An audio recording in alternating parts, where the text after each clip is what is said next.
ఒకసారి ఒక మనిషి యెరూషలేము నుండి యెరికోకు ప్రయాణం చేస్తున్నారు. ఆ మార్గం ఒక ప్రమాదకరమైన దారి. ఆ సమయంలో కొంతమంది దోపిడీదారులు అతనిపై దాడి చేసి, కొట్టి, అతన్ని దుస్తులు లేని పరిస్థితిలో వదిలి వెళ్లిపోయారు. కొంతసేపటి తర్వాత ఒక యాజకుడు ఆ దారిన వచ్చాడు. కాని గాయపడ్డ వ్యక్తిని చూసి పక్కదారి తీసుకుని వెళ్లిపోయాడు. తర్వాత ఒక లేవీ వ్యక్తి అక్కడికే వచ్చాడు. అతడు కూడా చూసి కనికరం లేకుండా వెళ్లిపోయాడు.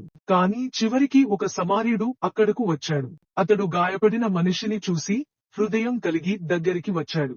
ఆ సమార్యుడు అతని గాయాలపై నూనెతో చికిత్స చేసి తన కదునుపై ఎక్కించి ఒక వసతి గృహానికి తీసుకెళ్లాడు. వసతి గృహంలో అతన్ని శ్రద్ధగా చూసుకుంటూ 2 నాణేలు ఇచ్చి, ఈయనను చూసుకోండి. ఇంకేమైనా ఖర్చయితే నేను తిరిగి వచ్చి చెల్లిస్తాను అని చెప్పాడు. ఇప్పుడీ ముగ్గురిలో ఎవడు నీకు మంచి పొరుగువాడో చెప్పు అన్నాడు యేసు. మనము కూడా అలాంటి దయగల మనుషులం కావాలని ఆయన చెప్పాడు. మన చుట్టూ ఉన్నవారికి మన సహాయం అవసరం ఉన్నప్పుడు మనం జాతి, భాష, స్థానం తేడాలు మర్చిపోయి మంచితనం చూపించాలి. అదే సత్యమైన ప్రేమ.